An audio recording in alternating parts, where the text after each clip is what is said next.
Teara. Awesome government website, I have to say. I really love this website. It's just full of interesting bullshit. So let's get cracking. So look at this beautiful Otago Girls High School.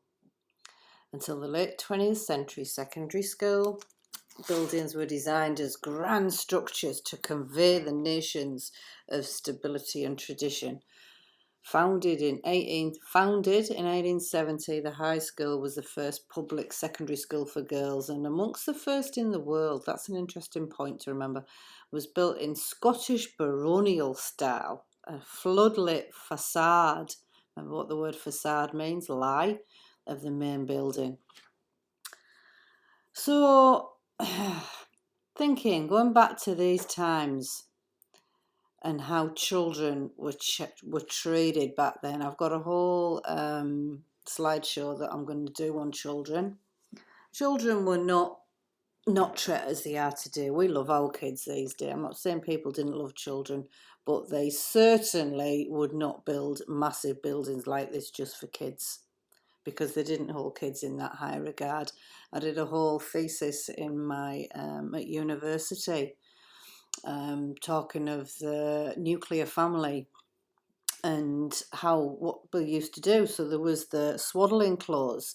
So what used to happen, the rich people would give their babies to poorer people, and literally the poorer people would stick that's what the meat hooks were actually for. They'd stick the babies wrapped up in that swaddling fabric, and they'd hang them up on a peg all day. You know, that was how we treat kids. Look at the workhouses in Britain. Things weren't any different here. This was Britain, remember. It was just an extension of what Britain was like in the 1800s. It's exactly the same, because it was colonised that way. It was gazetted, all this as well. That's what the Gazette is. The Gazette is basically a written statement of what they've done, what contracts they've put in place, because it's all contract. Anyway, moving on to these amazing, beautiful buildings. So yeah, this was not built then, and certainly not built for children. Next one. This is a laugh. Sorry, my eyes aren't the greatest. I know it's a big screen. So many civic buildings were connected to the provision of essential infrastructure such as water, sewerage, and electricity. Now, this is again probably the same time. Most were plain and utilitarian, but during the 1920s and 30s, the Christchurch Electricity Company fancifully designed it to be Greco-Roman. Really? An electricity department would spend all their hard-earned cash on making these buildings look fancy? I doubt that very much. Remember, in one of my other videos, we talk about the Greco-Roman. These buildings are all over the world, everywhere. And as you can see, what's behind it all is the red brick. It's actually made me laugh. MED, M-E-D, what's that even stand for? Does it really stand for this? Municipal Electric Department? Makes me think medical. And it even looks a bit mud flooded if you look down the side here. There's a bit of a hill. Steps up to the doorway is also, you know, they've even just got half a step here. Why would you build that first little step tiny and then the rest of them big? And look, a big slope up the side. Where are we next? This is Christchurch Town Hall. Can't really see what's going on here, so I'm just going to leave this one. We're going to move on. And again, that's the Town Hall interior. It looks to me a lot like, what's the place called in London? I can't remember what it's called. I've been there many times. It's got big mushrooms on the ceiling. It's beautiful acoustics. Royal Albert Hall. Yeah. Well, maybe that's a whole nother research area. I'll do it another day. Anyway, Dunedin Public Art Gallery. Let's do this one. So, the promotion of culture and learning was valued attribute of city life, and civic leaders were among those who strongly encouraged this. I bet they did. During the settler period, Dunedin, remember the settler period was from 1840. Nobody here in New Zealand in 1840, no white man hardly. There was only 2,000 people in the whole, white people in the whole of New Zealand. I'm not talking about the narrative that Maori were already here and what they were doing. I'm talking about colonisation. Most prosperous city. It led the way culturally, establishing the country's first public art gallery in 1884.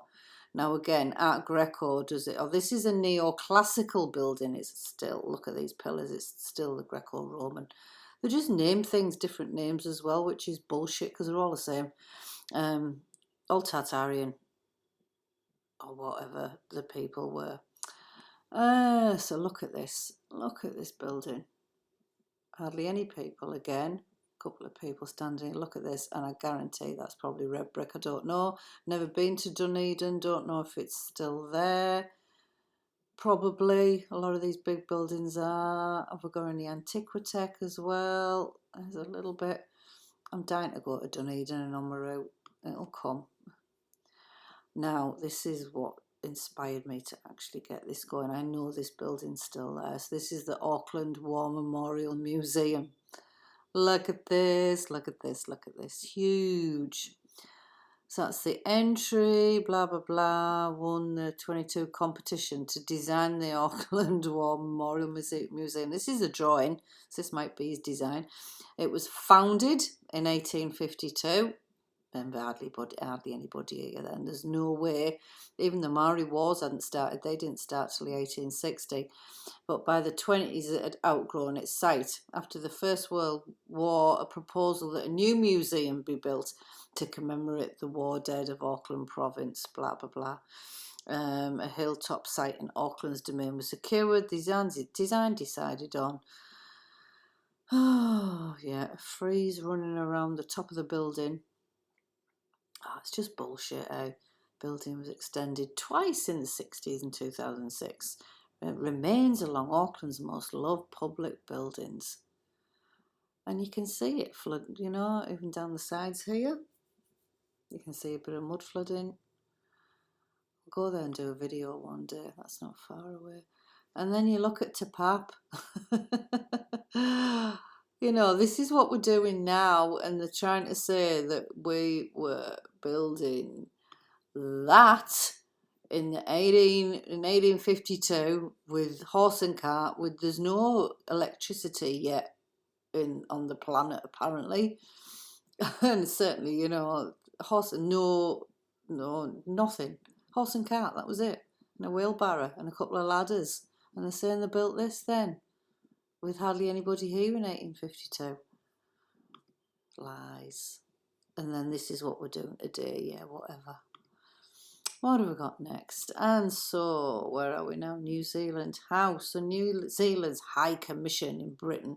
New Zealand House. Right, so this is in London. I mean, look at London. Huge Tartaria too. It's, rises above the Haymarket in the West End. It's a modernist skyscraper. But all of that, yeah, I don't even know if it's talking about that. In the foreground is Nelson Column in Trafalgar Square.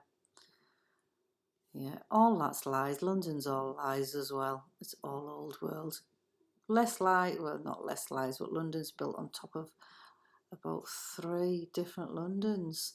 So that's about it for this one. And we'll call it a day there because I've run out of pages. Big love.